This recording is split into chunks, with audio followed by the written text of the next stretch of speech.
आज हम पढ़ेंगे विमर्श पोर्टल पर अपलोड किए गए वन लाइनर कक्षा 10वीं गणित जो कि 2025 की तैयारी हेतु अति महत्वपूर्ण है। सभी 14 अध्यायों का हल यहाँ पर हम समझेंगे। तो चलिए शुरू करते हैं।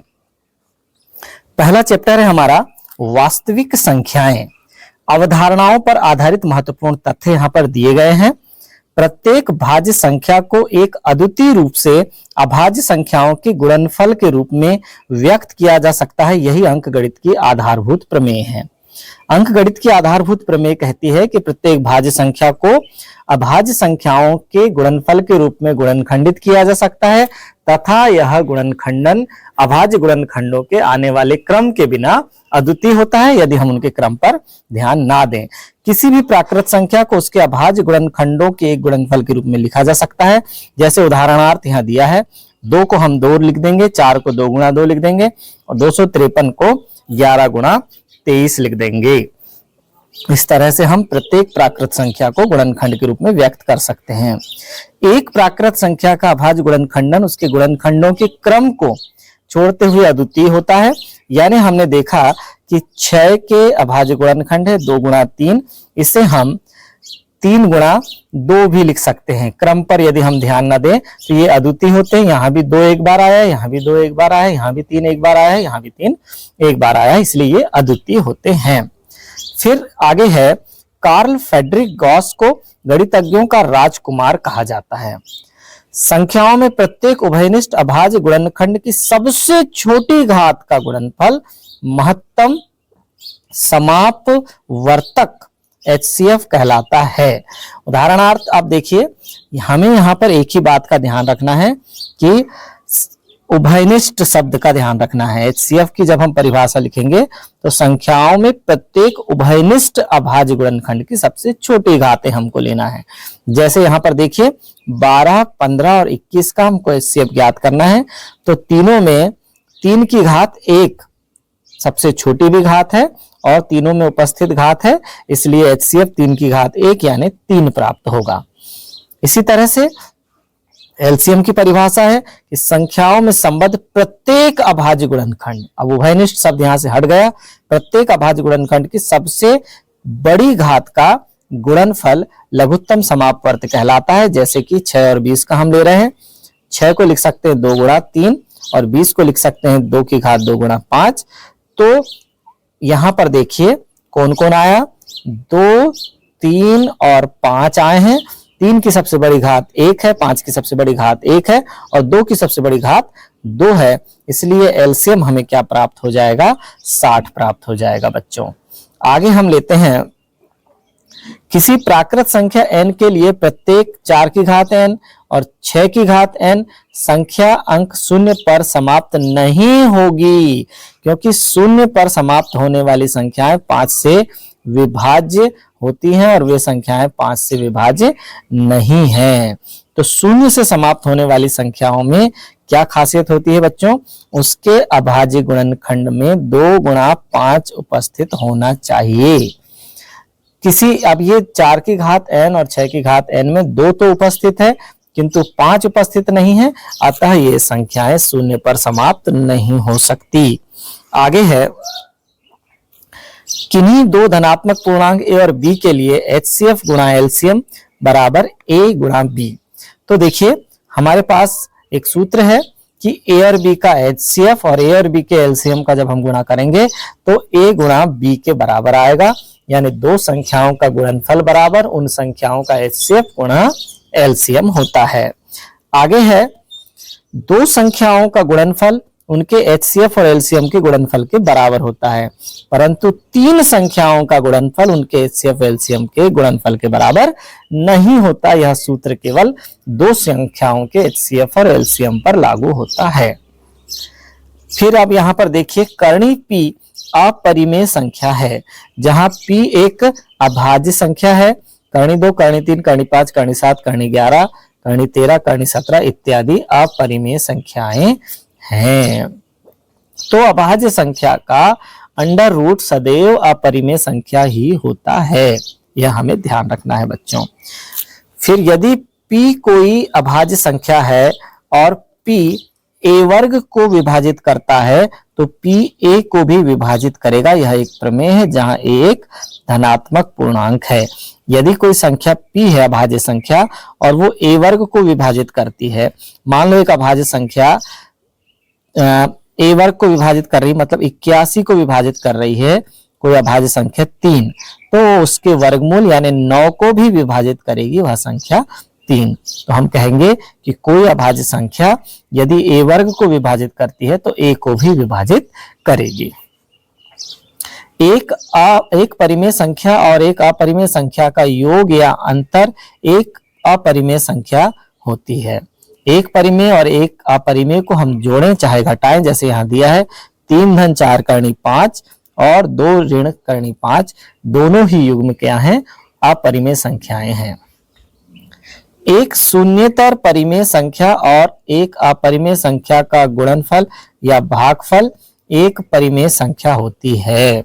यदि कोई परिमेय संख्या है जो शून्य नहीं है, शून्य के लिए यह लागू नहीं होता, तो शून्य नहीं है ऐसी परिमेय संख्या और अपरिमेय संख्या का गुणनफल करें चाहे भाग करें, सदैव एक अपरिमेय संख्या प्राप्त होती है।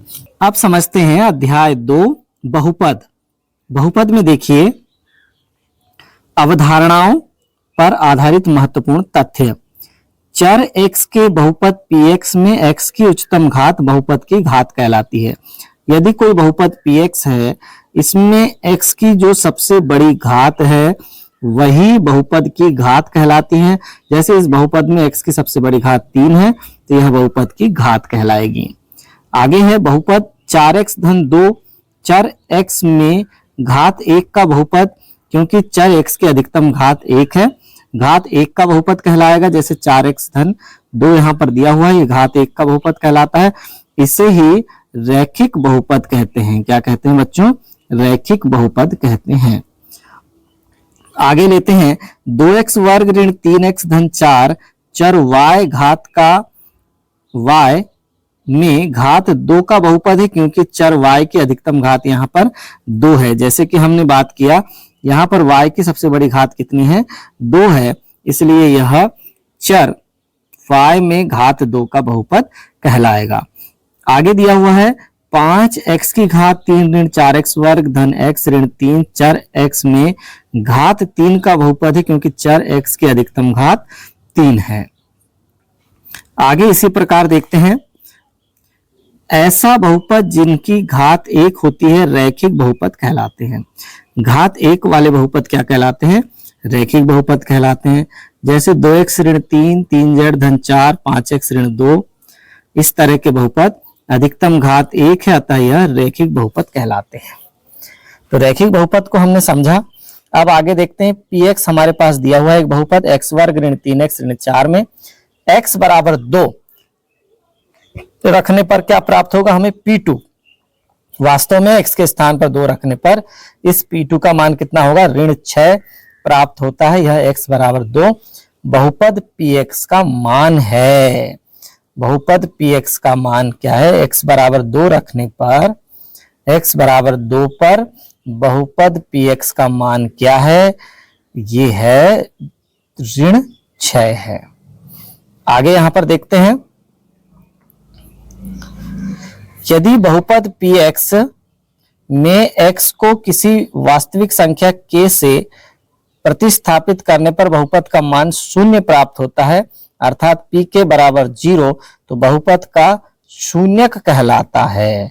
हम यदि ऐसा कोई मान रखें x का जिसको रखने पर पूरा का पूरा बहुपद 0 हो जाता है, तो वही मान उस बहुपद का शून्यक कहलाता है।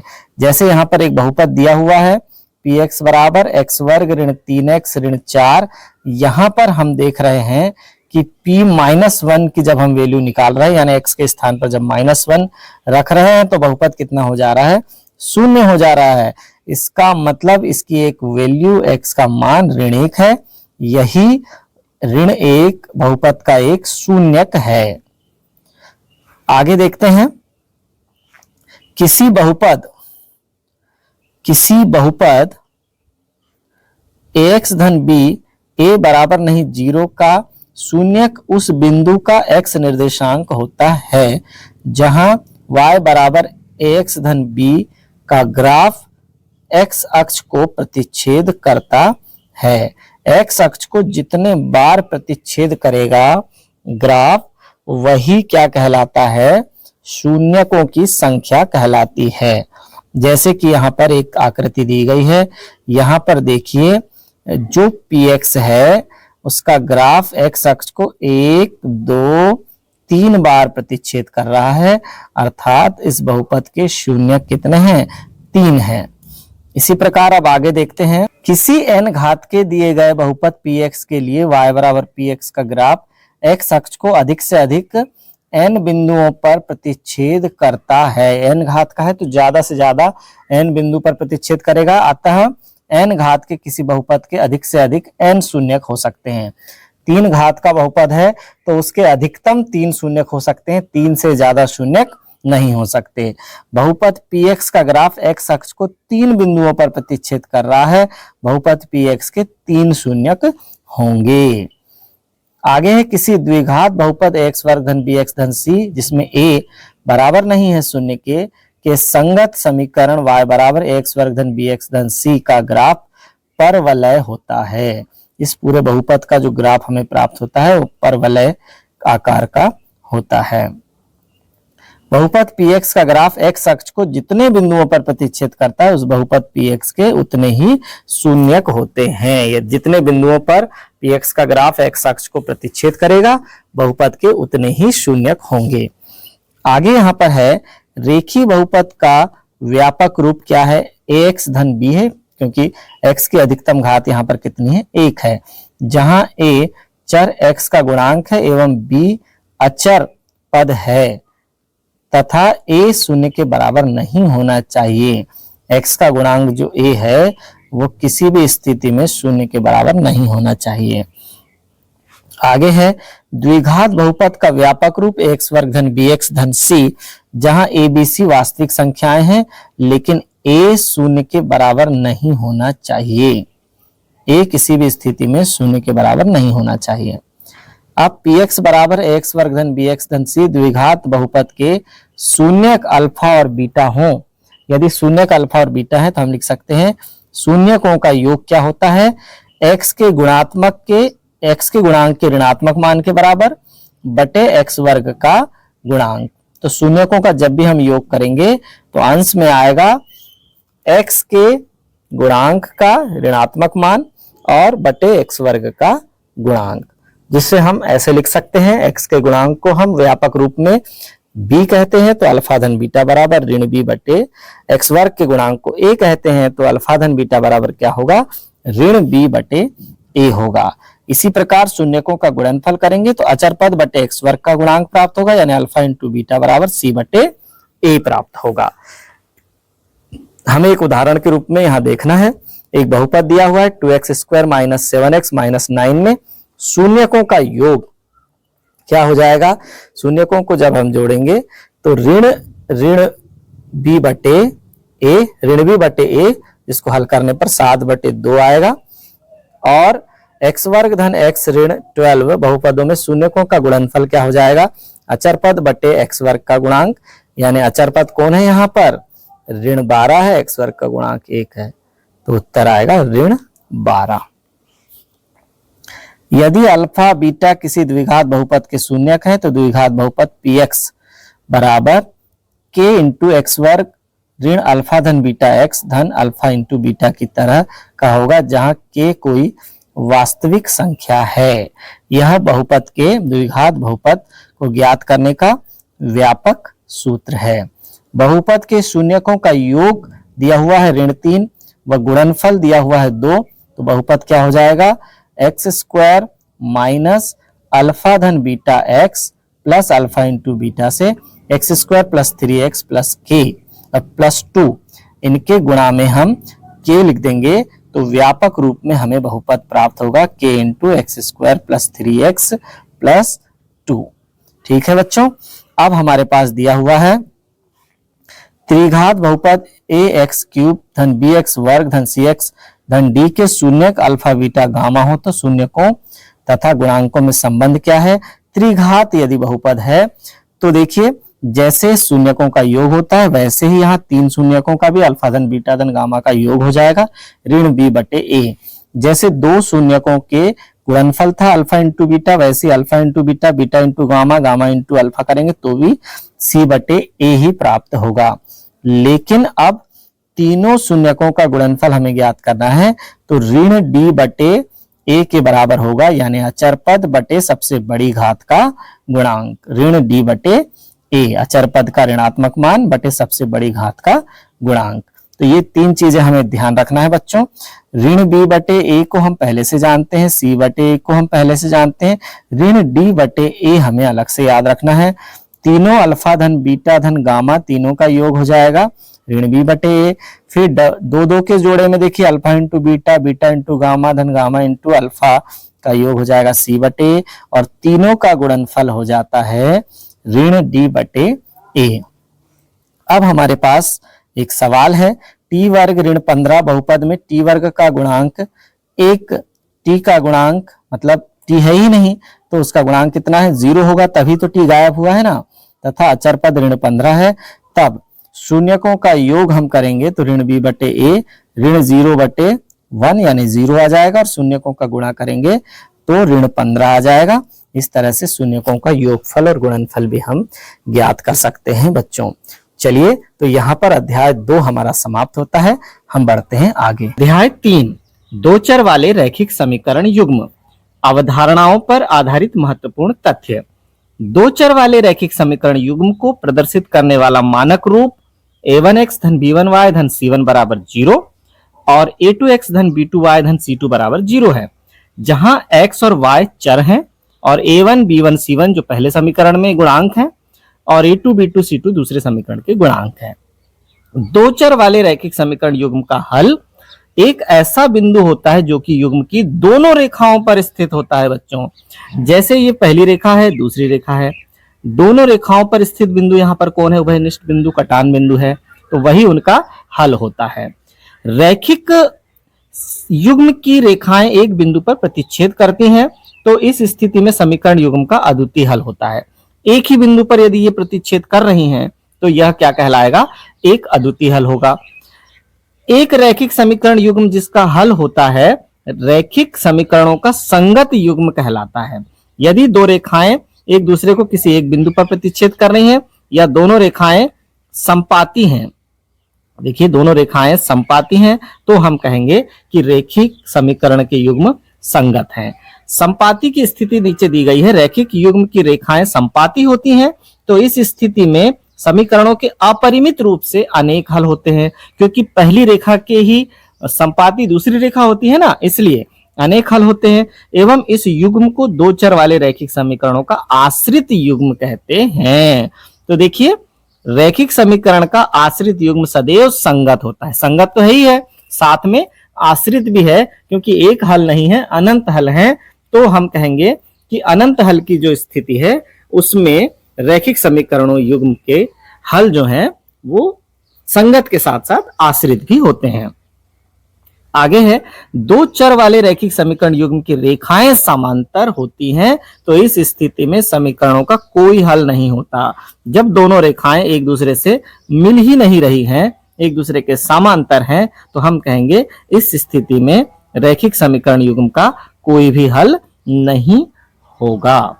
रैखिक समीकरण युग्म जिसका कोई हल नहीं होता रैखिक समीकरणों का असंगत युग्म कहलाता है। तो इस स्थिति में युग्म क्या कहलाएगा बच्चों? असंगत कहलाएगा। तो हम समझ गए कि एक अद्वितीय हल की स्थिति में और कोई अनंततः अनेक हल की स्थिति में संगत होता है, और कोई हल नहीं की स्थिति में असंगत होता है। तो युग्म असंगत कब होगा? जब कोई हल नहीं की स्थिति यानी दोनों रेखाएं समांतर हैं, तो युग्म असंगत होगा। और संगत कब होगा? जब दोनों रेखाएं एक दूसरे को प्रतिच्छेद कर रही हैं या दोनों रेखाएं संपाती हैं, तो युग्म संगत होगा। लेकिन हम देखते हैं कि अनंततः अनेक हल की स्थिति मतलब दोनों रेखाएं जब संपाती होती हैं तो युग्म आश्रित एवं संगत होता है। अब रैखिक समीकरण युग्म के बारे में यहाँ देखिए बच्चों क्या दिया हुआ है। यहाँ पर व्यापक रूप दिया हुआ है। व्यापक समीकरण a1x धन b1y धन c2 बराबर 0, a2x धन b2y धन c2 बराबर 0 में निम्न स्थितियां उत्पन्न हो सकती हैं। जब a1 बटे a2 बराबर नहीं है b1 बटे b2 के, तो इस स्थिति में रैखिक समीकरण युग्म संगत होता है एवं समीकरणों का एक अद्वितीय हल होता है तथा रेखाएं प्रतिच्छेदी होती हैं। जब a1 बटे a2 बराबर नहीं b1 बटे b2 है, तो रेखाएं कैसी होंगी? प्रतिच्छेदी होती हैं। युग्म संगत भी होता है और एक अद्वितीय हल होता है। एक ही जगह मिल रही है ना, इसलिए एक अद्वितीय हल होता है। दूसरी स्थिति हमारे पास दी गई है, a1 बटे a2 बराबर b1 बटे b2 बराबर नहीं c1 बटे c2। इस स्थिति में रैखिक समीकरण युग्म असंगत होता है एवं समीकरणों का कोई भी हल नहीं होता तथा रेखाएं समांतर होती हैं। इस स्थिति में रेखाएं कैसी होंगी? समांतर होती हैं बच्चों, इस तरह से। और कोई भी हल नहीं होता क्योंकि दोनों रेखाएं एक दूसरे को काटती ही नहीं है। फिर तीसरी स्थिति जो है, a1 बटे a2 बराबर b1 बटे b2 बराबर c1 बटे c2।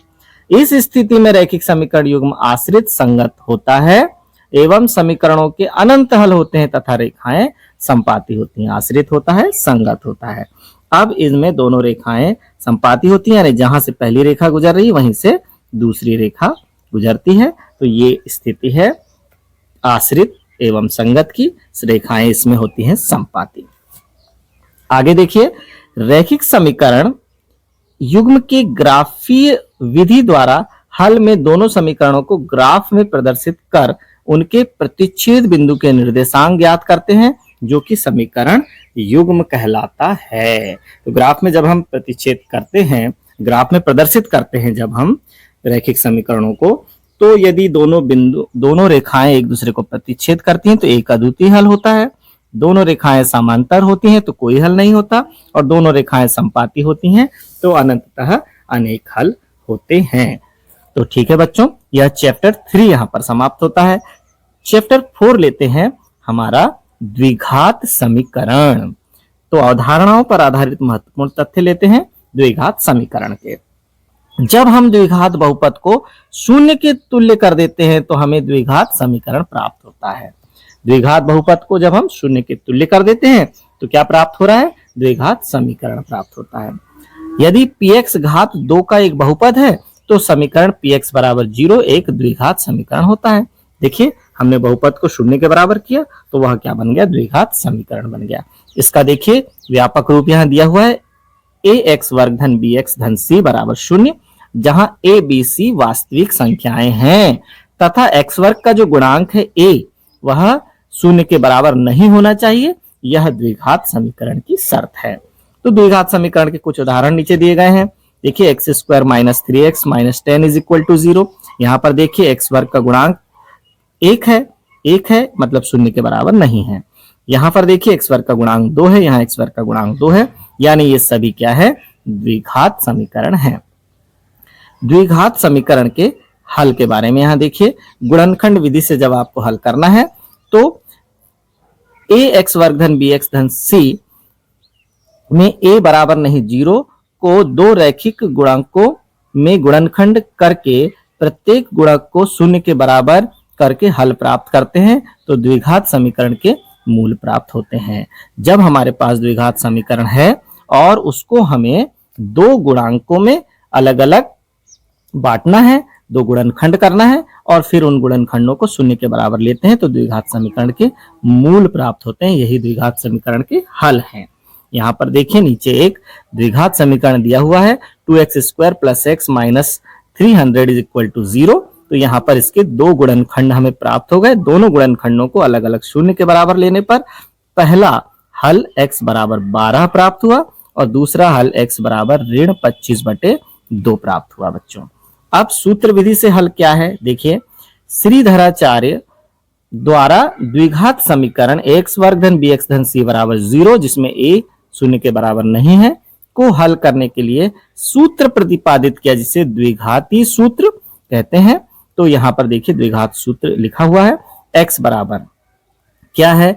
ऋण b धन ऋण अंडर रूट b वर्ग ऋण 4ac पूरे के बटे 2a। तो यहाँ पर एक उदाहरण दिया हुआ है जिसको हमें सूत्र विधि से हल करना है। द्विघात समीकरण हमें दिया हुआ है x square minus 3x minus 10 is equal to 0 को द्विघात सूत्र द्वारा हल करना है। तो द्विघात समीकरण के मानक रूप तो हमें पता है, से इसकी तुलना कर देंगे। तो हमें पता है कि x वर्ग का गुणांक a कहलाता है, तो x वर्ग का गुणांक यहाँ कितना है, 1 है, तो a का मान हो गया 1। फिर x का गुणांक b कहलाता है, तो b का मान कितना हो गया, ऋण 3। और अचर पद c कहलाता है, तो c का मान हो गया ऋण 10। इन मानों को जब हम द्विघाती सूत्र में रखेंगे तो हमें एक बार धन चिन्ह लेंगे, एक बार ऋण चिन्ह लेंगे, तो हमें 2 आंसर प्राप्त हो जाएंगे।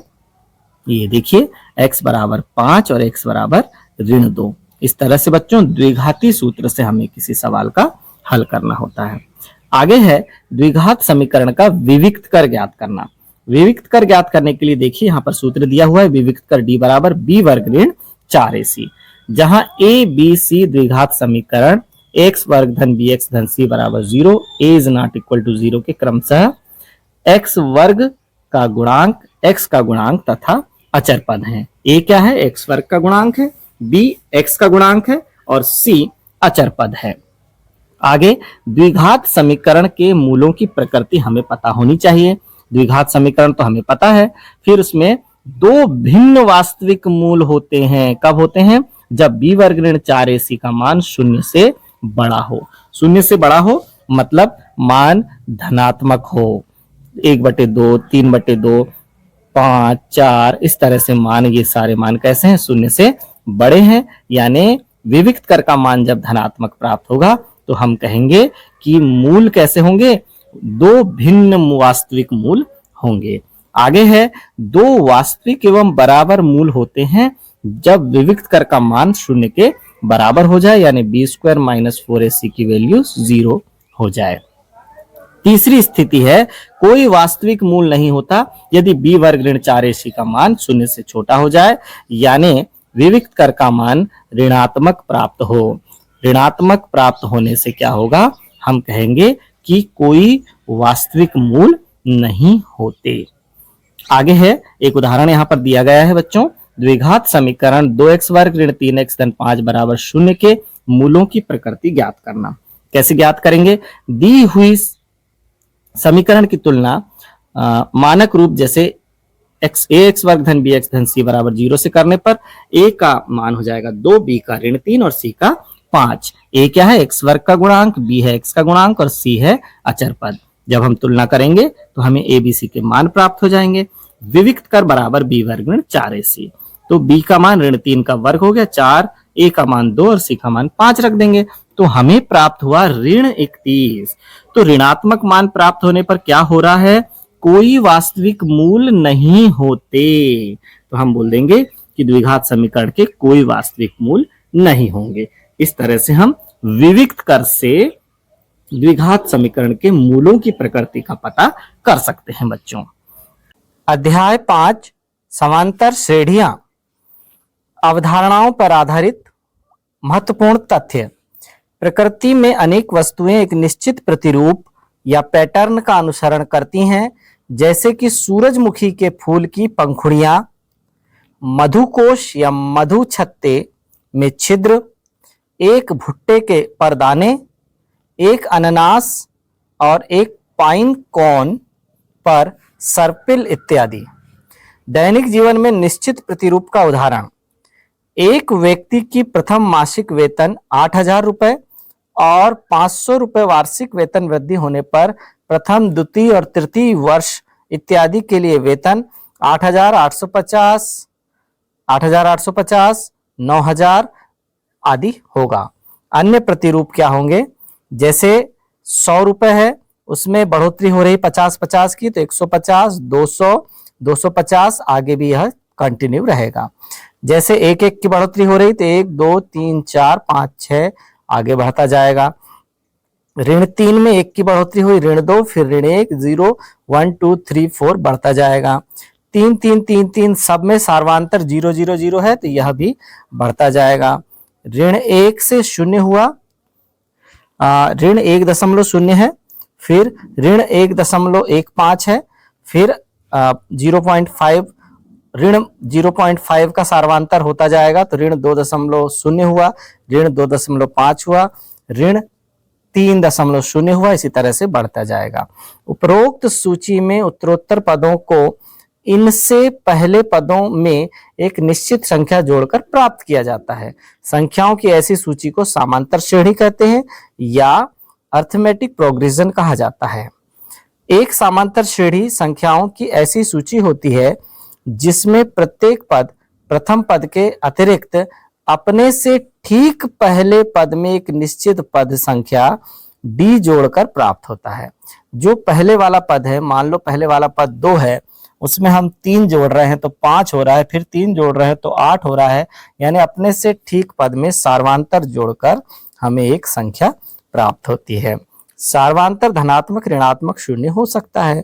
जैसे सार्वधातर जोड़कर वाली बात है यहाँ पर, जैसे 2 है, 2 के बाद कितना आ गया, 1 आ गया, फिर 0 आ गया, फिर ऋण 1 आ गया, फिर ऋण 2 आ गया। इस तरह से यहाँ पर सार्वधातर क्या है, बाद वाले पद में से पहले वाले पद को घटाएंगे तो ऋण 1 प्राप्त होगा, यानी यहाँ सार्वधातर ऋण 1 है।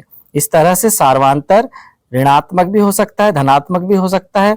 ऊपर की सूची में ये देखिए 3-3 वाला एक पद हमें मिला था, इसमें सार्वधातर 0 है, क्योंकि हर पिछले 3 में 0 जोड़ने पर अगला 3 प्राप्त होता जा रहा है। ठीक है बच्चों, इसलिए हम कह सकते हैं कि सार्वधातर धनात्मक, ऋणात्मक, शून्य हो सकता है। एपी के प्रथम पद को A1, दूसरे पद को A2, इसी प्रकार nवें पद को AN से दर्शाते हैं।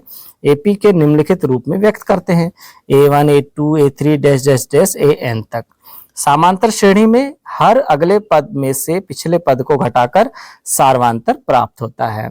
देखिए A2 में से A1 को घटाएंगे तो D प्राप्त हुआ, A3 में से A2 को घटाएंगे तो भी D प्राप्त होगा, AN में से AN-1 को, एक पहले वाले पद को घटाएंगे nवें पद में से तो भी D प्राप्त होगा।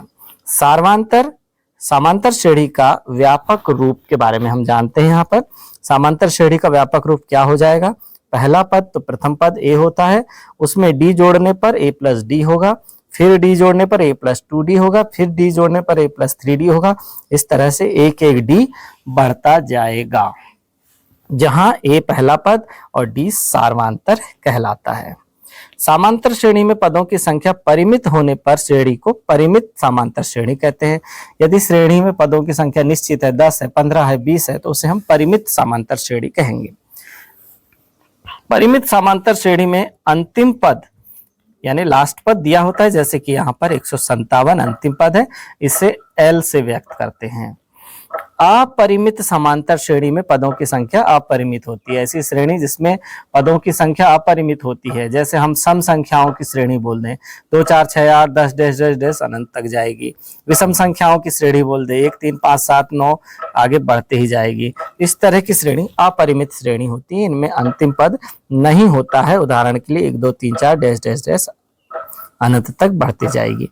प्रथम पद A और सार्वधातर D वाली एक समांतर श्रेणी का nवां पद निम्नलिखित सूत्र से प्राप्त होता है। कौन से सूत्र से, an बराबर a धन n-1d, यानी प्रथम पद और nवें पद से एक कम बार D, है ना। समांतर श्रेणी का व्यापक रूप या जनरल फॉर्म क्या होगी, तो देखिए सबसे पहले a plus D, a plus 2D, a plus 3D, हर अगले पद में एक D बढ़ता जाएगा। और जैसे हमें nवां पद ज्ञात करना है तो a plus n-1d, a plus n-1d वो nवें पद के लिए हो जाएगा। an क्या हो जाएगा, a प्लस n-1d, इस तरह से nवां पद प्राप्त हो जाएगा, जहां a पहला पद और d सार्वधातर है। समांतर श्रेणी में पदों की संख्या परिमित होने पर श्रेणी को परिमित समांतर श्रेणी कहते हैं। परिमित समांतर श्रेणी में अंतिम पद लास्ट टर्म होता है, इसे हम L से व्यक्त करते हैं। जैसे एक समांतर श्रेणी दी गई है, यहाँ पर अंतिम पद देखिए, यहाँ पर अंतिम पद 157 दिया हुआ है। इसी प्रकार अपरिमित श्रेणी क्या होगी, अपरिमित समांतर श्रेणी में पदों की संख्या अपरिमित होती है, निश्चित नहीं होती, इसमें अंतिम पद नहीं होता है। जैसे उदाहरण ये देखिए हमारी प्राकृत संख्याओं का की श्रेणी 1 2 3 4 डैश डैश डैश, सम संख्याओं की 2 4 6 8 10, विषम संख्याओं की 1 3 5 7 9 बढ़ते ही जाएगी। तो ये सब श्रेणियां क्या है, अपरिमित श्रेणी है। प्रथम पद A और सार्वधातर D वाली एक समांतर श्रेणी का nवां पद निम्नलिखित सूत्र से प्राप्त होता है। जैसे कि मैंने बताया an बराबर होता है a धन n-1d, जहां a प्रथम पद है, d सार्वधातर है और n-1 पदों की संख्या से एक कम है। an को AP का व्यापक पद या जनरल टर्म भी कहते हैं। यदि किसी AP में m पद हैं तो am इसके अंतिम पद को निरूपित करता है। अंतिम पद को l द्वारा भी निरूपित किया जा सकता है। हमारे पास एक AP दी गई है 2, 7, 12 डैश डैश डैश का 7वां पद हमें ज्ञात करना है। तो सबसे पहले A दिया हुआ है हमें प्रथम पद 2, सार्वांतर क्या दिया हुआ है 7 में से बाद वाले पद में से पहले वाले को घटा देंगे, 7 में से 2 को घटाया 5 आ गया, और पदों की संख्या n बराबर कितना है 7वां हमें ज्ञात करना है।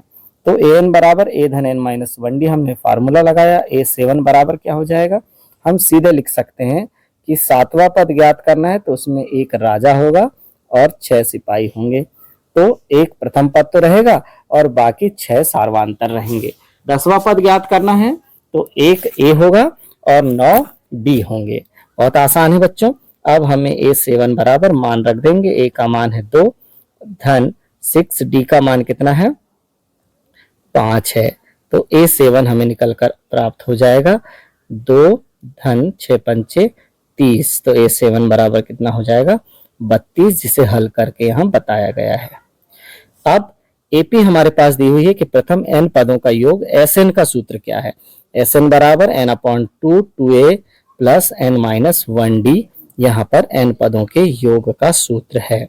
यदि एक परिमित AP का अंतिम पद मान लीजिए n वां पद l है तो इस AP के सभी पदों के योग का सूत्र ऐसा भी होता है। Sn बराबर n/2 प्रथम पद धन अंतिम पद।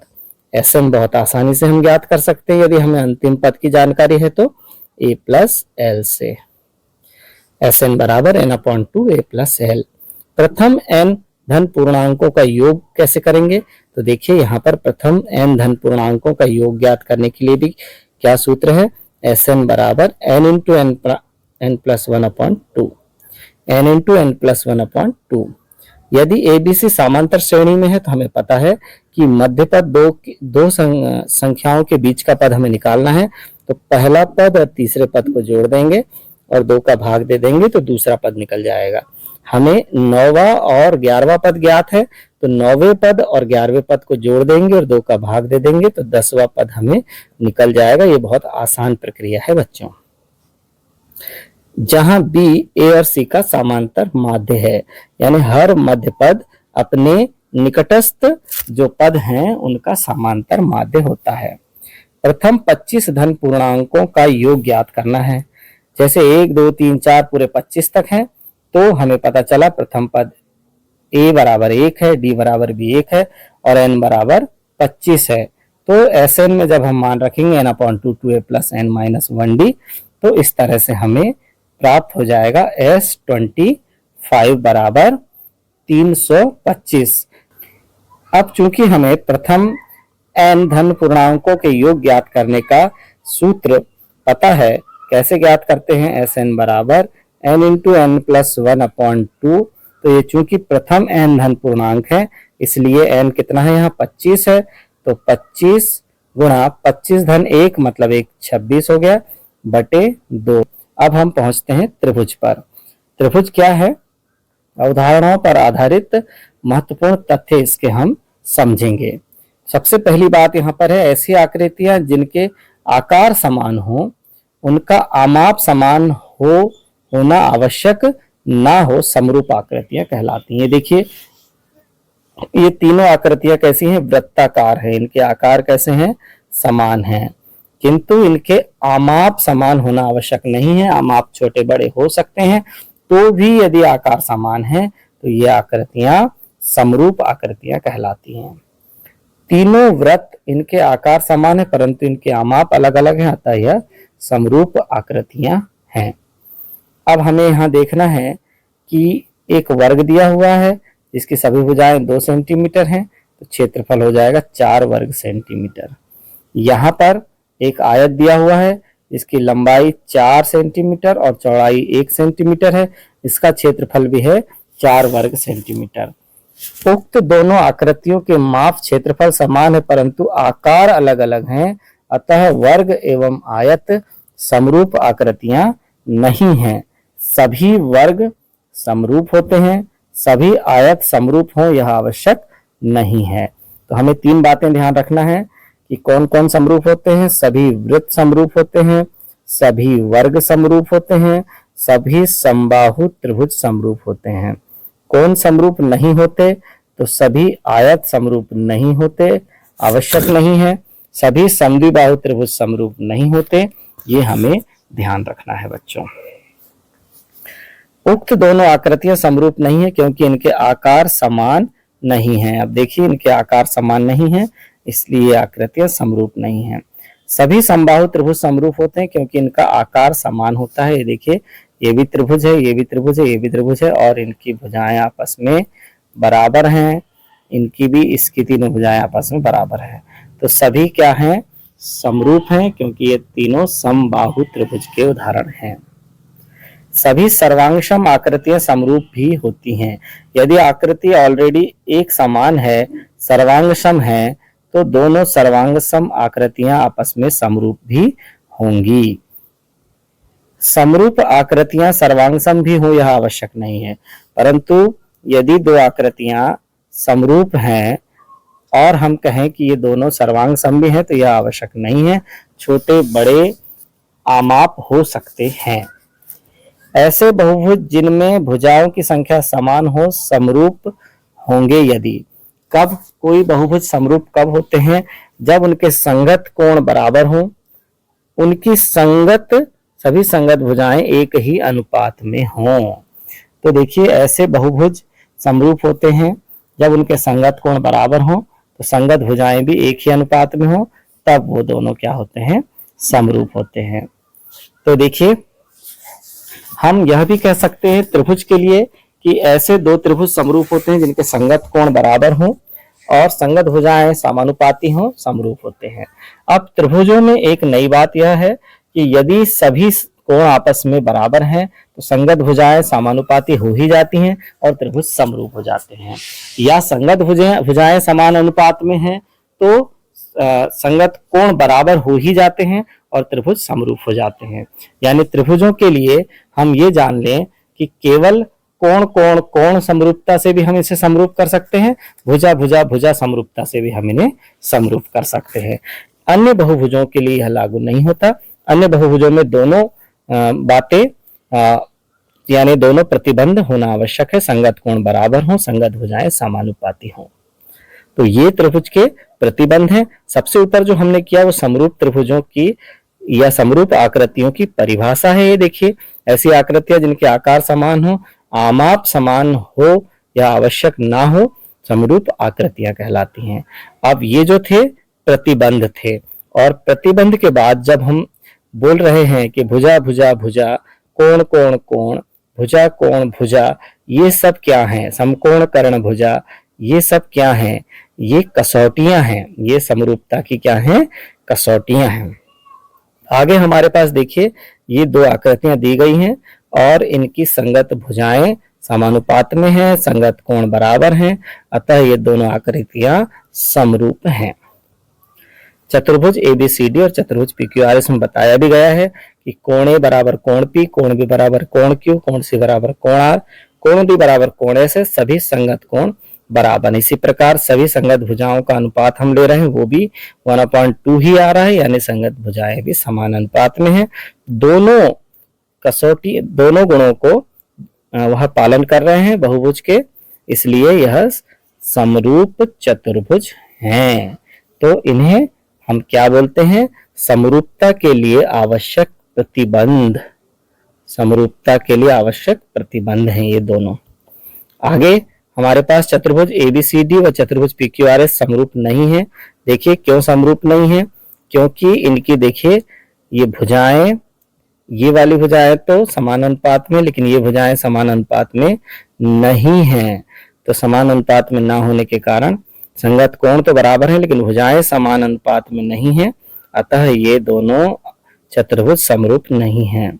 त्रिभुजों की समरूपता की कसौटियां जैसे कि मैंने आपको बताया, दो त्रिभुजों को समरूप दर्शाने के लिए निम्न कसौटियों का प्रयोग किया जा सकता है।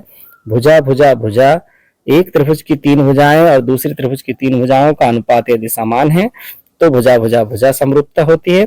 यदि दो त्रिभुजों की संगत तीनों भुजाओं के अनुपात बराबर हों तो त्रिभुज समरूप होंगे। भुजा कोण भुजा, यदि एक त्रिभुज का एक कोण और दूसरे त्रिभुज का एक कोण के बराबर हो तथा इन कोणों के अंतर्गत करने वाली भुजाएं एक ही अनुपात में हो तो त्रिभुज समरूप होते हैं। कोण कोण कोण समरूपता, यदि दो त्रिभुजों में सभी तीनों संगत कोणों की माप बराबर हो तो त्रिभुज समरूप होते हैं। और कोण कोण समरूपता उपप्रमेय है, यदि दो त्रिभुजों में एक त्रिभुज के दो कोण क्रमशः दूसरे त्रिभुज के दो कोणों के बराबर हों तो दोनों त्रिभुज समरूप होते हैं।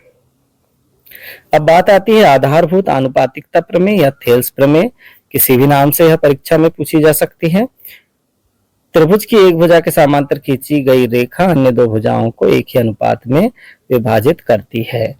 बिल्कुल सही बात है। किसी त्रिभुज की, ये त्रिभुज है, इसकी एक भुजा BC है, इसके समांतर खींची गई सरल रेखा अन्य दो भुजाओं को समान अनुपात में विभाजित करती है, यानी AD बटे DB बराबर AE बटे EC, जैसे कि यहाँ पर दिया हुआ है। त्रिभुज ABC में भुजा BC के समांतर खींची गई रेखा DE अन्य दो भुजाओं AB और AC को समान अनुपात में विभाजित करेगी, अर्थात AD बटे DB बराबर AE बटे EC। थेल्स प्रमेय का विलोम क्या है? तो देखिए, किसी त्रिभुज में किन्हीं भुजाओं को समानुपात में विभाजित करने वाली रेखा तीसरी भुजा के समांतर होती है। ठीक है ना। यदि कोई रेखा किसी त्रिभुज की दो भुजाओं को समान अनुपात में विभाजित करे तो वह तीसरी भुजा के समांतर होती है। यह थेल्स विलोम का कथन है। त्रिभुज ABC में यदि कोई रेखा DE है, भुजा AB और AC को समान अनुपात में विभाजित करती है, यानी पहले से ही दिया हुआ है AD बटे DB बराबर AE बटे EC, तो हम कहेंगे कि DE समांतर BC है। तो यहाँ पर देखिए, त्रिभुज ABC में DE समांतर BC है, तो थेल्स प्रमेय से क्या हो जाएगा? AD बटे DB बराबर AE बटे EC, 2 बटे 3 बराबर x बटे 6 है। तो इस तरह से हम x का मान निकाल सकते हैं। त्रिभुज ABC में यहाँ पर हमें दिखाया गया है कि समान अनुपात में किस तरह से विभाजित होती हैं, यानी PS बटे SQ और PT बटे TR यदि हम करेंगे तो 1/2 ही प्राप्त हो रहा है, अतः भुजाएं समान अनुपात में विभाजित करती हैं। ST रेखा भुजाओं PQ और RS को समान अनुपात में विभाजित करती है, अतः ST समांतर QR। थेल्स प्रमेय के विलोम से ये हमने प्रूफ कर दिया। प्रसिद्ध यूनानी गणितज्ञ थेल्स का समय काल सायूपू 640 से लेकर 546 तक है। यदि दो त्रिभुज सर्वांगसम हैं तो वे समरूप होंगे। यदि दो त्रिभुज समरूप हैं तो वह सर्वांगसम भी हो, यह आवश्यक नहीं है। सर्वांगसम है तो समरूप तो होंगे ही, लेकिन यदि समरूप है तो हम कह नहीं सकते कि सर्वांगसम भी होंगे, क्योंकि उनकी आमाप कम ज्यादा हो सकती है।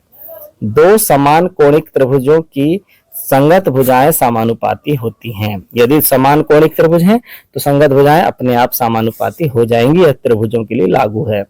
दो समान कोणिक त्रिभुजों में उनकी संगत भुजाओं का अनुपात सदैव समान होता है, हम ऐसा भी कह सकते हैं। तो बच्चों, त्रिभुज का यह चैप्टर यहीं पर समाप्त होता है। अब समझते हैं 7वें चैप्टर को, निर्देशांक ज्यामिति, अवधारणाओं पर आधारित महत्वपूर्ण तथ्य। किसी बिंदु की y अक्ष से दूरी उस बिंदु का x निर्देशांक या भुज होता है। यदि हम कहें कि हमारे पास बिंदु है एक 2, 3, उसकी y अक्ष से दूरी क्या होगी? उसके x निर्देशांक के बराबर होगी। x निर्देशांक क्या है? इस बिंदु का 2 है।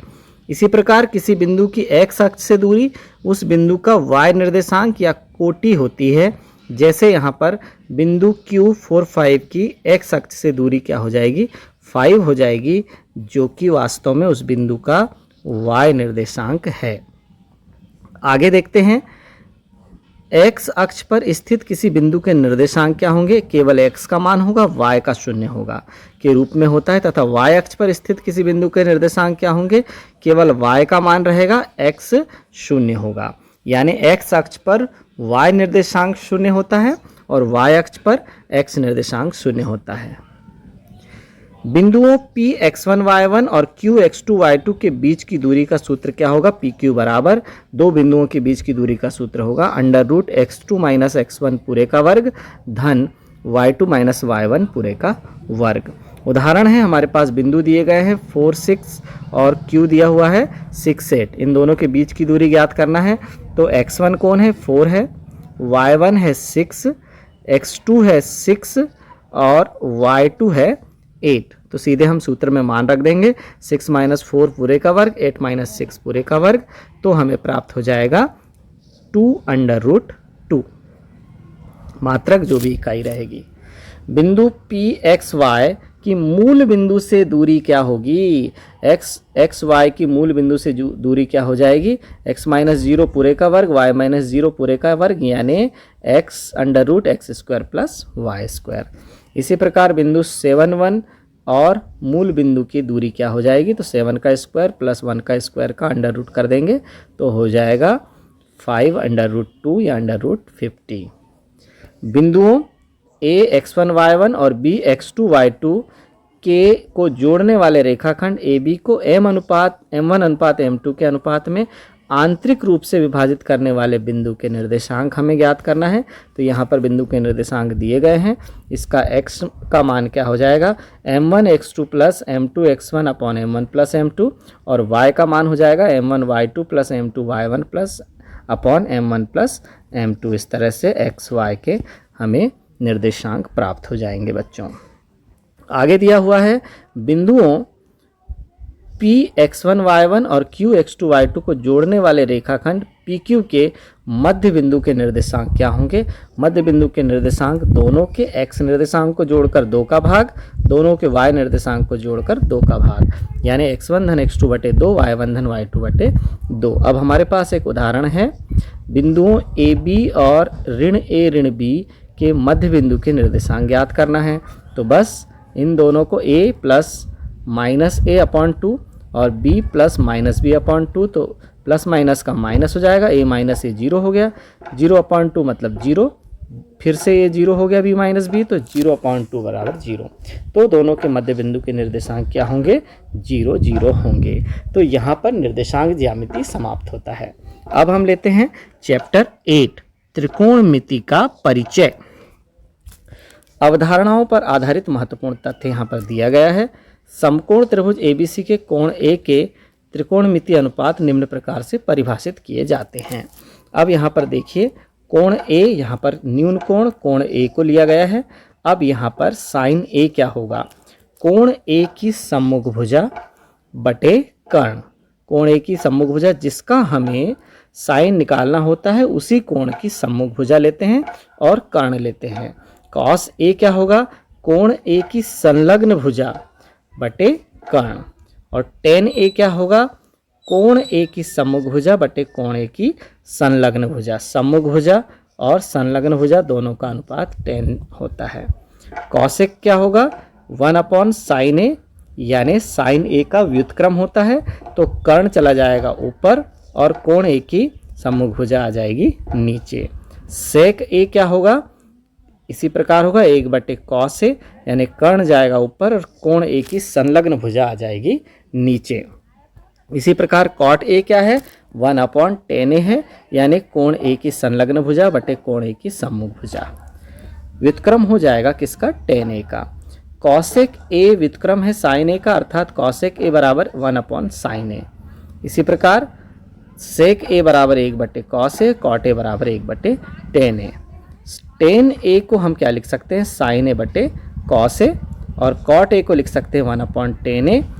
कॉट A को यदि हमें साइन कॉस के रूप में लिखना है तो लिख देंगे कॉस A बटे साइन A। सुविधा के लिए साइन A² के स्थान पर साइन स्क्वायर A लिख सकते हैं, परंतु साइन A इनवर्स के स्थान पर साइन इनवर्स A नहीं लिख सकते। समकोण त्रिभुज का कर्ण त्रिभुज की सबसे लंबी भुजा होती है।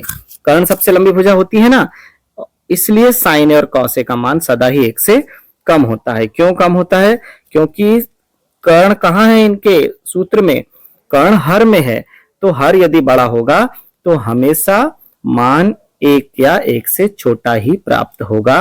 विशेष स्थिति में 1 के बराबर भी होता है। यदि कर्ण के ही बराबर अंश भी हो जाए तो साइन 90 और कॉस 0 का मान 1 भी होता है। इसी प्रकार सेक ए और कॉसेक ए का मान सदैव 1 से अधिक या 1 के बराबर होता है, जैसे कॉसेक 90 और सेक 0 का मान 1 होता है। समकोण त्रिभुज के किसी न्यून कोण ए में वृद्धि होने के साथ साइन ए के मान में वृद्धि होती है। न्यून कोण में जैसे जैसे वृद्धि होगी साइन ए के मान में वृद्धि होगी। Sine square A plus cos square ए का मान एक त्रिकोणमिति सर्वसमीका है, इसका मान 1 होता है, जहां ए किसी समकोण त्रिभुज का एक न्यून कोण है। उपरोक्त सर्वसमीका के दो अन्य सर्वसमीकाएं भी हैं। साइन स्क्वायर ए को हम लिख सकते हैं 1 ऋण कॉस स्क्वायर ए, या कॉस स्क्वायर ए को लिख सकते हैं 1 ऋण साइन स्क्वायर ए। तो अन्य त्रिकोणमिति सर्वसमीकाएं कौन सी हैं? 1 plus tan square A is equal to sec square A, tan square A बराबर sec square A minus 1, sec square A minus tan square A is equal to 1, cot square A plus 1 is equal to cosec square A, इसको 1 plus cot square ए भी लिख सकते हैं। Cot square A बराबर cosec square A minus 1 और cosec square A minus cot square A is equal to 1। तो एक एक सर्वसमीका के यहाँ पर 3 रूप पक्षांतर करके दिखाए गए हैं बच्चों। हमें यह भी ध्यान रखना है कि साइन ए प्लस बी साइन ए प्लस साइन बी के बराबर नहीं होता है। बड़ी कक्षाओं में हम इनका अध्ययन भी करेंगे। आगे है हमारी सर्वसमीका जो त्रिकोणमिति सारणी है, तो हम उनको देखेंगे। यहाँ पर मान दिया हुआ है न्यून कोण का 0 हो सकता है, 30 हो सकता है, 45, 60, 90 विशेष स्थिति में हो सकता है। साइन ए मतलब क्या होगा? साइन 0 का मान 0 होगा, साइन 30 का मान 1/2 होगा, साइन 45 का 1/2, साइन 60 करनी 3/2 और साइन 90 1। वहीं पर जब हम देखेंगे जो साइन 90 का मान है वही कॉस 0 का मान है। कॉस 0 1, कॉस 30 √3/2, कॉस 45 1/√2, कॉस 60 1/2 और कॉस 90 0। अब देखते हैं tan 0 0, tan 30 1/√3, ये बहुत महत्वपूर्ण है। चैप्टर नंबर 9 में इसका बहुत उपयोग होता है। tan 45 1 और tan 60 √3। tan 30, tan 45 और tan 60 को हम विशेष रूप से याद रखें। 1/√3 है tan 30, 1 है tan 45 और √3 है tan 60 और परिभाषित नहीं है कौन? tan 90।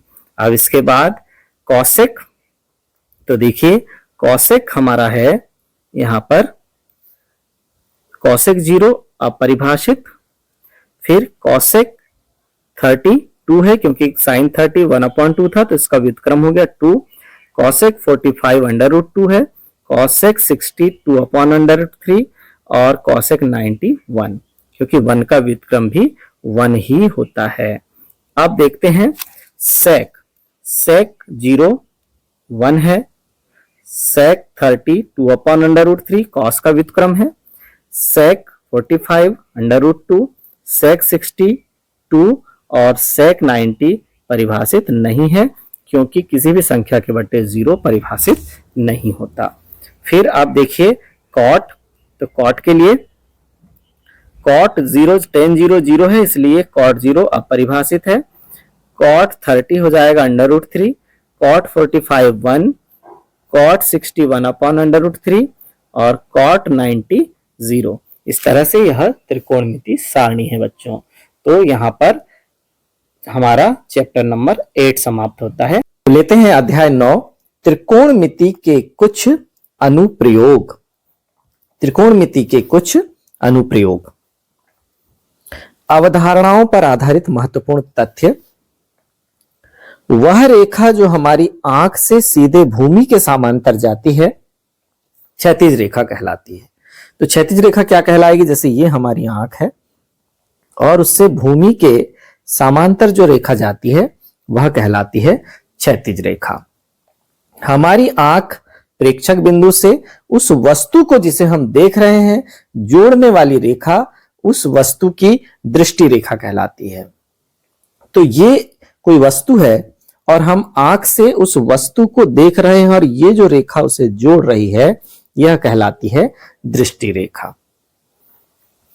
आगे है उन्नयन कोण उस स्थिति में बनता है जबकि वस्तु को देखने के लिए हमें अपने सिर को ऊपर उठाना होता है, अर्थात नीचे से ऊपर की ओर देखने पर। जैसे यहां जो बना है यह कोण उन्नयन कोण है, क्योंकि हम वस्तु को देखने के लिए अपनी आंख को ऊपर उठा रहे हैं। देखिए, क्षैतिज रेखा और दृष्टि रेखा के बीच बना वह कोण जब हम ऊपर रखी किसी वस्तु को देख रहे हैं, ये उन्नयन कोण है। देखी गई वस्तु का उन्नयन कोण दृष्टि रेखा और क्षैतिज रेखा से बना कोण होता है, जबकि यह वस्तु क्षैतिज स्तर से ऊपर होती है। देखिए, वस्तु कहां है? क्षैतिज स्तर से ऊपर है, तो क्षैतिज रेखा और दृष्टि रेखा के बीच बना कोण क्या होता है? उन्नयन कोण होता है। आगे देखिए बच्चों, देखी गई वस्तु का अवनमन कोण दृष्टि रेखा और क्षैतिज रेखा से बना कोण होता है। यह भी दृष्टि रेखा और क्षैतिज रेखा से ही बना कोण होता है, जबकि यह वस्तु क्षैतिज स्तर से नीचे होती है। क्षैतिज स्तर क्या होता है? भूमि के स्तर के समांतर होता है। ये देखिए, क्षैतिज स्तर है और वस्तु क्या है? क्षैतिज स्तर से नीचे है, इस तरफ है। तो यह जो कोण बनेगा, यह कोण बनेगा, इसे देखने पर अवनमन कोण बनेगा। क्षैतिज स्तर से नीचे की किसी वस्तु को देखने के लिए जो कोण बनता है, अवनमन कोण बनता है। अब यहां पर देखिए, किसी निम्नस्थ बिंदु ए से किसी उच्चस्थ बिंदु बी का उन्नयन कोण थीटा हो तो उस उच्चस्थ बिंदु बी से निम्नस्थ बिंदु ए का अवनमन कोण भी थीटा होगा, अर्थात कोण PAB बराबर कोण QBA। देखिए, जो हम नीचे से किसी वस्तु को देख रहे हैं, ऊपर की वस्तु को, तो जो हमारा उन्नयन कोण होगा, वास्तव में ऊपर से किसी वस्तु, ऊपर से ये देखिए बी से हम किसी वस्तु एक पर रखी किसी वस्तु को देख रहे हैं, तो उतना ही हमें अवनमन कोण भी प्राप्त होगा। हम यह भी जानते हैं ना कि दो समांतर रेखाओं को जब एक तिर्यक छेदी रेखा प्रतिच्छेद करती है तो क्या होता है? तो एकांतर अंतःकोण बराबर होते हैं। तो यहां पर एकांतर अंतःकोण की ही स्थिति है बच्चों, इसलिए ये दोनों कोण आपस में बराबर होते हैं। आगे है, किसी मीनार की छाया की लंबाई बढ़ने के साथ साथ सूर्य का उन्नयन कोण घटता जाता है। अब आप यदि मीनार की छाया है, ये मीनार है मान लीजिए, और ये इसकी छाया है, मीनार की छाया है।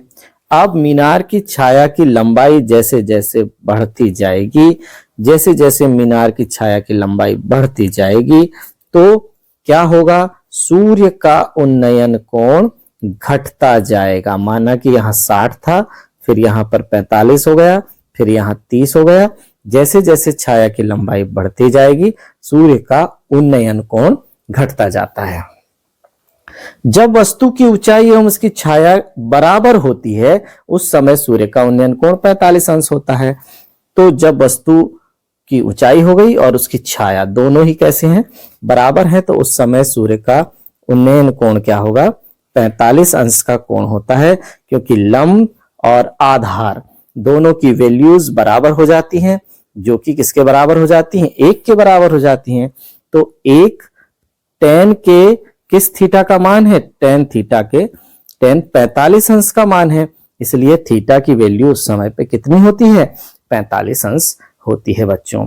तो इस तरह से हमें त्रिकोणमिति के कुछ अनुप्रयोग से संबंधित सरल वस्तुनिष्ठ प्रश्न पूछे जाएंगे, उनकी तैयारी हमें अच्छी तरह से करना है बच्चों। अब लेते हैं चैप्टर नंबर 10, व्रत। तो देखिए, व्रत में क्या है? अवधारणाओं पर आधारित महत्वपूर्ण तथ्यों पर बात करेंगे। परिभाषा सबसे पहले समझ लें हम। तल में बिंदु केंद्र से अचर दूरी यानी त्रिज्या पर स्थित सभी बिंदुओं के समूह को व्रत कहते हैं। यानी कोई तल है और उस पर एक बिंदु है जो केंद्र है, उससे अचर दूरी पर यानी कोई एक निश्चित दूरी पर अनंत बिंदुओं का जो समूह है, बिंदु पथ है, वही क्या बनाता है? व्रत बनाता है। वृत्त और एक रेखा। एक वृत्त और एक रेखा की तीन स्थितियां हो सकती हैं। तो देखिए तीन स्थितियां कौन कौन सी हो सकती हैं।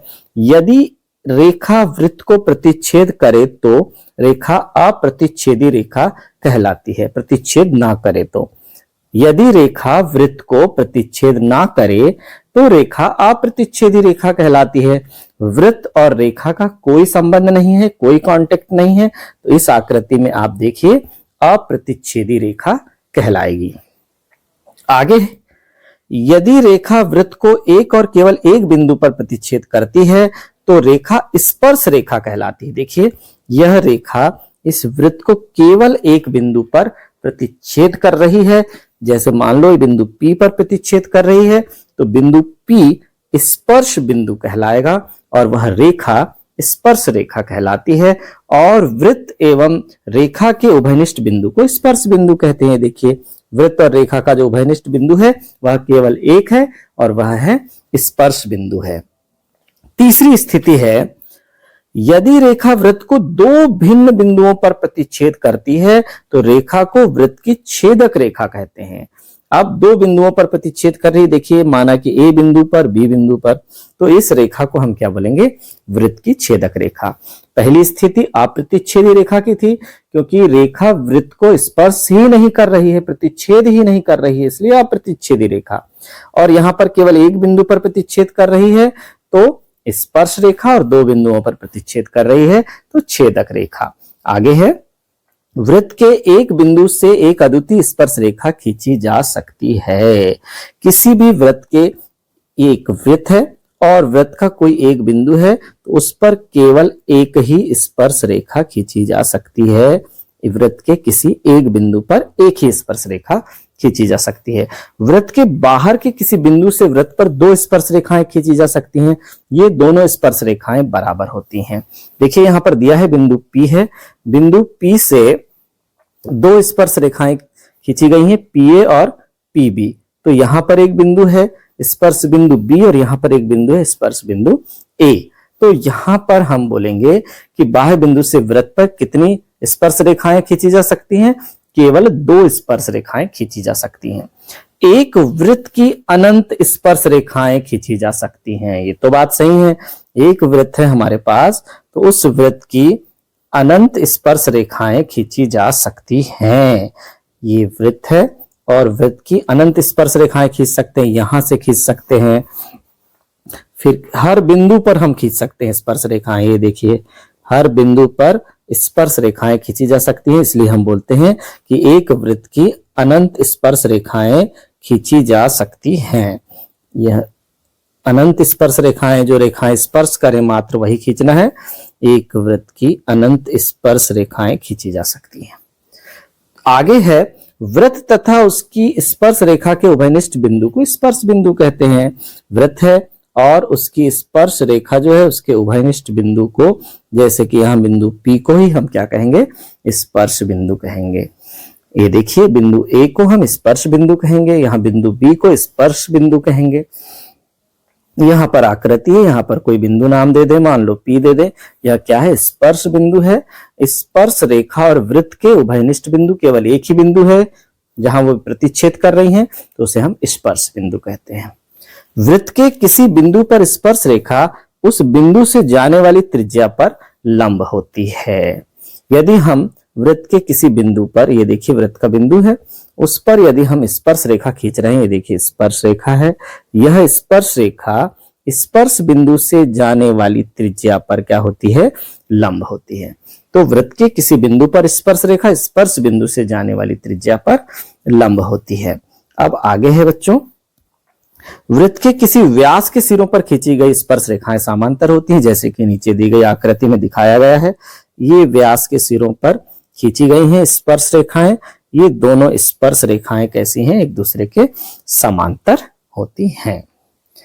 आगे है, दो संकेंद्रीय वृत्तों में बड़े वृत्त की जीवा छोटे वृत्त को स्पर्श करती है, स्पर्श बिंदु पर समद्विभाजित होती है। बड़े वृत्त की जीवा है, देखिए हम देख रहे हैं बड़े वृत्त की जीवा कौन है, AB है, वो छोटे वृत्त को वास्तव में स्पर्श करती है। तो हमें यह बताना है कि स्पर्श बिंदु पर समद्विभाजित होती है, यानी पीए वास्तव में पीबी के बराबर हो जाता है। पीए पीबी के बराबर क्यों हो जाता है? क्योंकि हम बड़े वृत्त पर यह बात प्रूफ करने का प्रयास करें तो हमें पता है कि वृत्त के केंद्र से जीवा पर डाला गया लंब जीवा को समद्विभाजित करता है, तो ये जीवा समद्विभाजित हो जाएगी। वही जीवा जो कि छोटे वृत्त के लिए क्या है? स्पर्श रेखा है।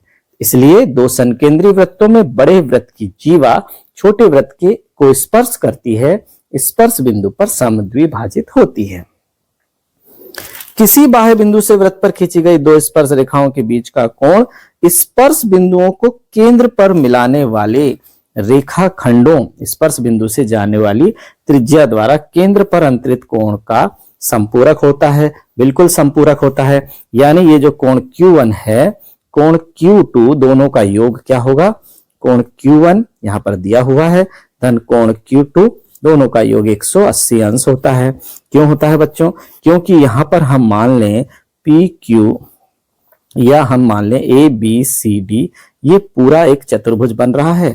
चतुर्भुज के चारों अंतः कोणों का योग 360 अंश होता है, जिसमें से ये दोनों कोण जो है स्पर्श बिंदु और त्रिज्या, स्पर्श रेखा और त्रिज्या के बीच जो कोण बनता है वो 90-90 के होते हैं। तो 360 में से 90-90 के दो कोण घटा देंगे तो क्या बचेगा? 180 अंश बचेगा। और कोण दो कौन कौन से बचेंगे? Q1 और Q2 बचेंगे। इसलिए Q1 और Q2 दोनों का योग 180 अंश होता है। तो बच्चों चैप्टर नंबर 9 और 10 से संबंधित महत्वपूर्ण वस्तुनिष्ठ यहाँ पर समाप्त होते हैं। अध्याय 11 वृत्तों से संबंधित क्षेत्रफल। तो देखिए अवधारणाओं पर आधारित महत्वपूर्ण तथ्य। एक वृत्तीय क्षेत्र का वह भाग जो दो त्रिज्याओं और संगत चाप से घिरा हो या परिबद्ध हो उस वृत्त का एक त्रिज्य खंड कहलाता है। ये देखिए दो त्रिज्याओं और संगत, ये देखिए दो त्रिज्या हैं और संगत चाप है, इससे घिरा हुआ जो भाग है ये क्या कहलाएगा? त्रिज्य खंड कहलाता है। ये लघु वाला भाग लघु त्रिज्य खंड और ये बड़ा दीर्घ वाला भाग दीर्घ त्रिज्य खंड कहलाता है।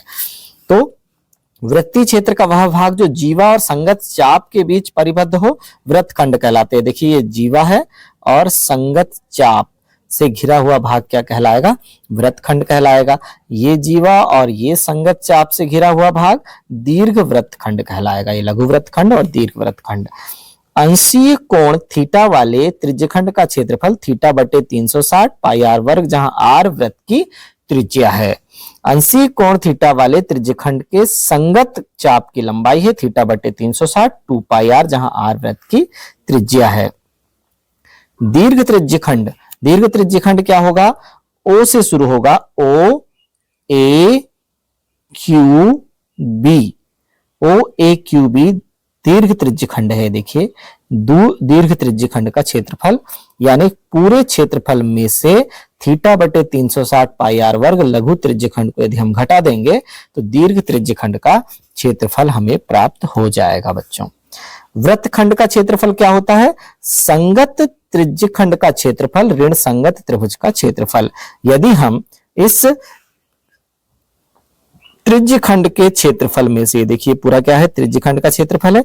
इस त्रिज्यखंड के क्षेत्रफल में से यदि इस त्रिभुज के क्षेत्रफल को हम घटा देंगे तो क्या बचेगा? ये वाला भाग ही बचेगा। यही कहलाता है वृत्तखंड का क्षेत्रफल। अब दीर्घ वृत्तखंड का क्षेत्रफल कैसे निकालेंगे? तो वृत्तखंड के त्रिभुज के क्षेत्रफल में से लघु वृत्तखंड के क्षेत्रफल को जब हम घटा देंगे तो बचेगा, ये लघु वृत्तखंड के क्षेत्रफल को हमने घटा दिया तो केवल क्या बचेगा? दीर्घ वृत्तखंड का क्षेत्रफल।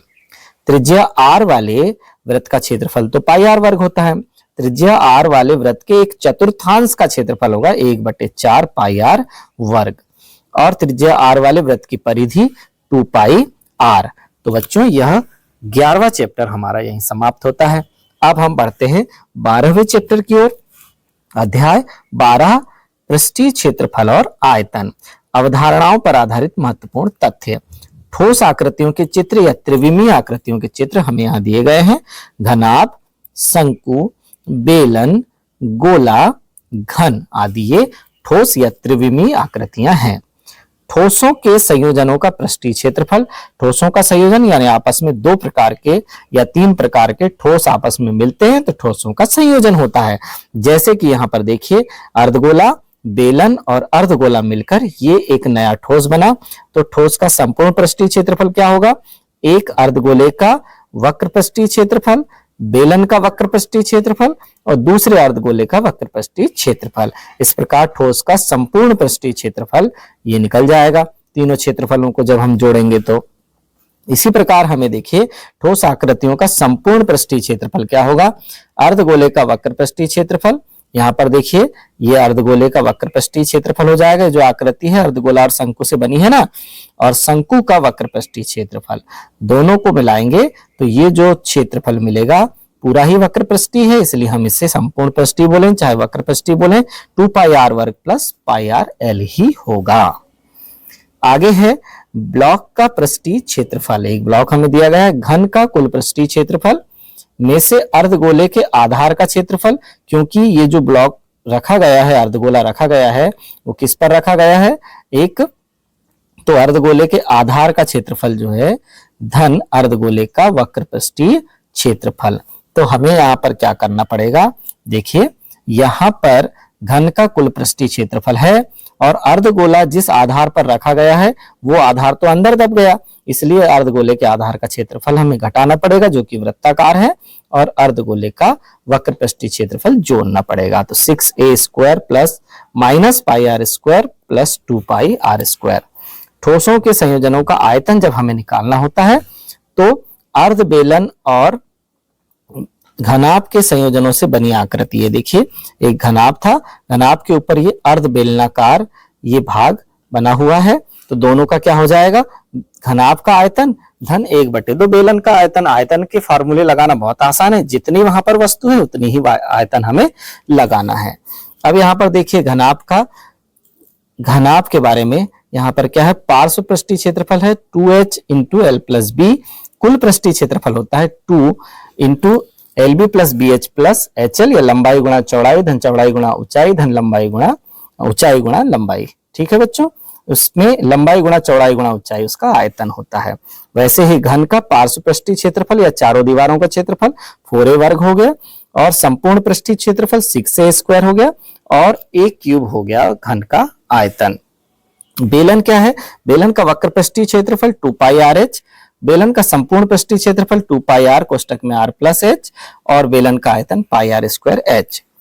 इसी प्रकार शंकु का देखिए वक्र पृष्ठीय क्षेत्रफल पाई आर एल, फिर संपूर्ण पृष्ठीय क्षेत्रफल पाई आर धन एल और आयतन है 1/3 पाई आर स्क्वायर एच।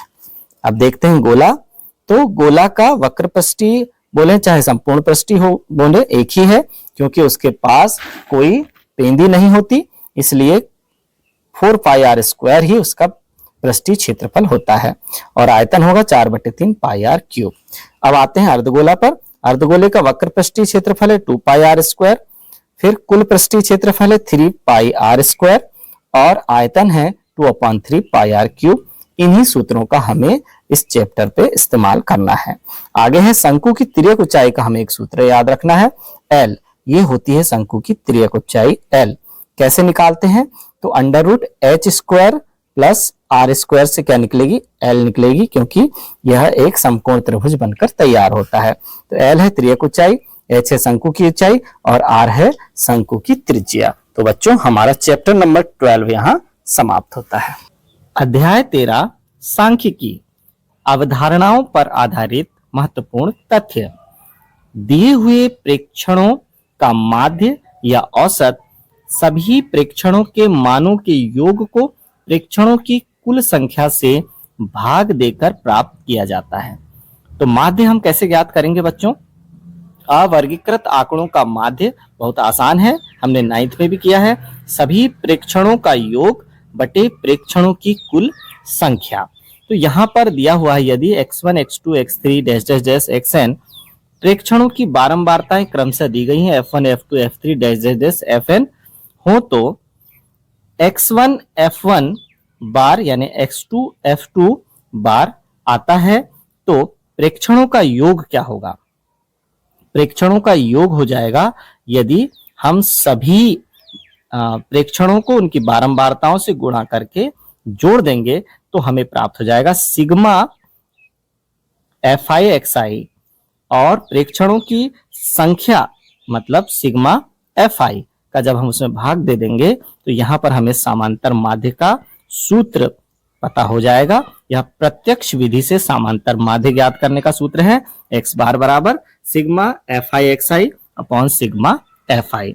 इसे ही हम और अधिक सरल रूप से हल करने के लिए कल्पित माध्य विधि से हम कैसे माध्य ज्ञात करते हैं, तो देखिए, कल्पित माध्य द्वारा माध्य ज्ञात करना यदि प्रेक्षणों में से मध्य के किसी प्रेक्षण को कल्पित माध्य a मान लें तथा a से प्रत्येक प्रेक्षण का विचलन d is equal to x i minus a लें तो माध्य क्या हो जाएगा। हम देखिए क्या कर रहे हैं बच्चों कि जो बारंबारता है उसमें से मध्य की किसी बारंबारता को सभी प्रेक्षणों में से घटा रहे हैं तो हमें क्या प्राप्त हो रहा है। देखिए यहाँ पर सभी बारंबारताओं में से उसको घटा रहे हैं कल्पित माध्य को, तो हमें d प्राप्त हो रहा है जो कि एक्स आई माइनस ए है। तो माध्य क्या हो जाएगा, x बार बराबर a plus sigma F I D I upon sigma F I. क्योंकि हम एक्स आई में से a को घटा रहे हैं इसलिए फॉर्मूले में हमें इसी a को फिर से जोड़ना पड़ता है बच्चों। तो हमें माध्य प्राप्त हो जाता है कल्पित माध्य विधि में a plus sigma F I D I upon sigma F I. इस तरह से पद विचलन या पग विचलन विधि से हमें माध्य ज्ञात करना है। तो यहाँ पर यदि h वर्ग अंतराल है तो हमें और भी प्रेक्षणों को सरल करना है, तो हमें क्या करना होता है, हमें यहाँ पर माध्य ज्ञात करने के लिए एक नया सूत्र मिल जाता है। यहाँ पर हम क्या कर रहे हैं, ui प्राप्त कर रहे हैं बच्चों। पहले हम ये देख लें हम क्या प्राप्त कर रहे हैं, ui di ना प्राप्त करके क्या प्राप्त कर रहे हैं, ui। वो क्या हो रहा है, xi में से a घटा रहे हैं और उसके बाद h का भाग दे रहे हैं, तो हमें और भी सरल बारंबारताएं प्राप्त हो रही हैं, तो इसे हम ui कहते हैं। तो इस रूप से कल्पित पग विचलन विधि से हम माध्य कैसे ज्ञात करेंगे, उसका फार्मूला हो जाएगा x बार बराबर a plus sigma F I into you I upon sigma F I into H. इस तरह से हम पग विचलन विधि से माध्य ज्ञात कर सकते हैं। आगे है वर्ग अंतराल के उच्च सीमा और निम्न सीमा का मध्य बिंदु वर्ग चिन्ह कहलाता है। जो उच्च सीमा होती है और निम्न सीमा होती है दोनों का योग करके 2 का भाग दे देंगे तो वह वर्ग चिन्ह कहलाता है। आगे वर्गीकृत आंकड़ों का बहुलक ज्ञात करने के लिए सर्वाधिक सबसे अधिक बारंबारता वाला वर्ग को बहुलक वर्ग चुनते हैं।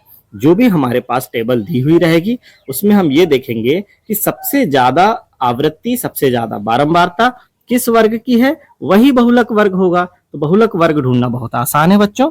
बहुलक ज्ञात करने का हमारे पास सूत्र दिया हुआ है L plus F one minus F zero upon 2f1 minus f0 minus f2 into H. जहां L क्या है, बहुलक वर्ग की निम्न सीमा है, H है वर्ग अंतराल की माप, F1 क्या है, बहुलक वर्ग की बारंबारता। जो बहुलक वर्ग हम चुनेंगे सर्वाधिक बारंबारता वाला उसकी बारंबारता F1 है, F0 बहुलक वर्ग के ठीक पहले वर्ग की बारंबारता है, उससे पहले की, और F2 है बहुलक वर्ग के ठीक बाद वर्ग की बारंबारता। हमें ध्यान रखना है कि बहुलक वाले सवाल को हल करने में हमें एक भी टेबल को आगे बढ़ाने की आवश्यकता नहीं होती। प्रश्न में जो 2 टेबल प्राप्त होती हैं उनसे ही हमारा बहुलक का सवाल हल हो जाता है बच्चों।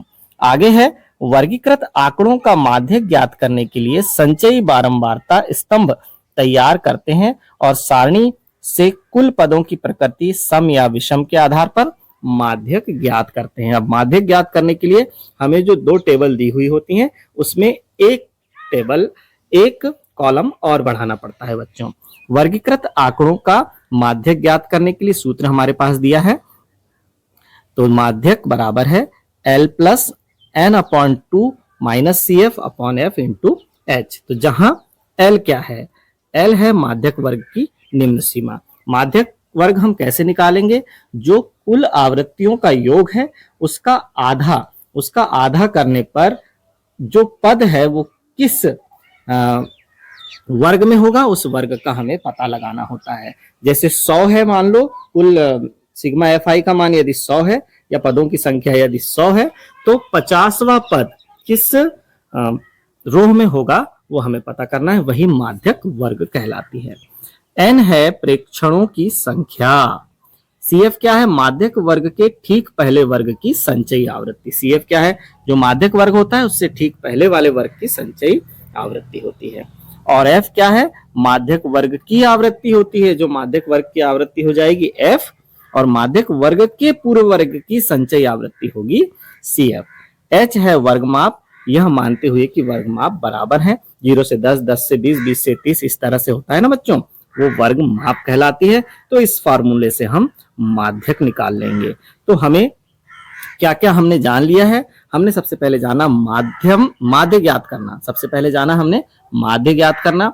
माध्य ज्ञात करने के लिए प्रत्यक्ष विधि, और फिर कल्पित माध्य विधि, पग विचलन विधि। उसके बाद हमने बहुलक ज्ञात करने का सूत्र जाना, और फिर हमने अब माध्यक ज्ञात करने के सूत्र को समझा है। अब हम माध्य, माध्यक और बहुलक में संबंध को प्रदर्शित कर रहे हैं। 3 माध्यक बराबर बहुलक धन 2 माध्य। इस संबंध को याद रखेंगे बच्चों, यह परीक्षा में पूछा जाता है। 3 माध्यक बराबर बहुलक धन 2 माध्य। आगे है माध्य, माध्यक और बहुलक केंद्रीय प्रवृत्ति की माप है। केंद्र की ओर जाने की प्रवृत्ति है इनकी सबकी, इसलिए क्या कहलाते हैं? केंद्रीय प्रवृत्ति। मध्य को प्रदर्शित करते हैं, इसलिए इन्हें केंद्रीय प्रवृत्ति कहते हैं। बारंबारता और संचयी बारंबारता केंद्रीय प्रवृत्ति की माप नहीं है। बारंबारता और संचयी बारंबारता नहीं है। कौन है? माध्य, माध्यक और बहुलक है केंद्रीय प्रवृत्ति की माप।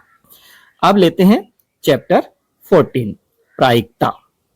अवधारणाओं पर आधारित महत्वपूर्ण तथ्य यहाँ पर दिए हुए हैं। तो किसी घटना ई की सैद्धांतिक प्रायिकता या परंपरागत प्रायिकता पीई निम्न रूप में परिभाषित की जाती है। तो पी प्रायिकता का फार्मूला है ई के अनुकूल परिणामों की संख्या, किसी घटना के अनुकूल परिणामों की संख्या बटे प्रयोग के सभी संभव परिणामों की संख्या, कुल परिणामों की संख्या, जहां प्रयोग के सभी परिणाम समप्रायिक हैं। तो देखिए, प्रायिकता की उपरोक्त परिभाषा 1795 में पियरे साइमन लाप्लास ने दी थी। किसी प्रयोग की वह घटना जिसका केवल एक ही परिणाम हो प्रारंभिक घटना कहलाती है। प्रारंभिक घटना क्या है? किसी प्रयोग की वह घटना जिसका केवल एक ही परिणाम हो।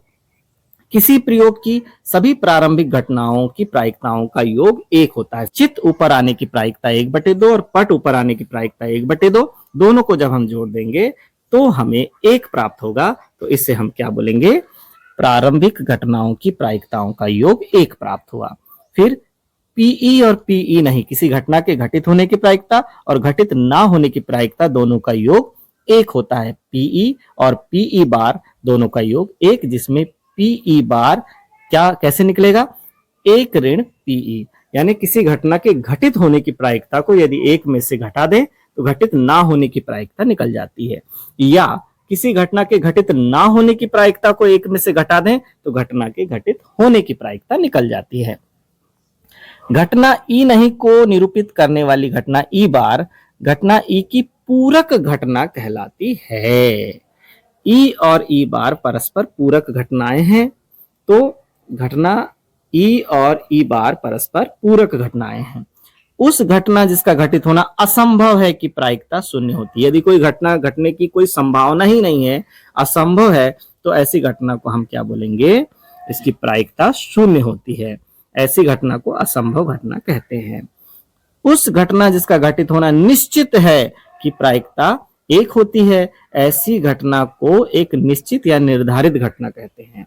तो जिसकी घटित होने की कोई संभावना ही नहीं है वो उसकी प्रायिकता 0, और जिसका घटित होना निश्चित है उसकी प्रायिकता 1 होती है।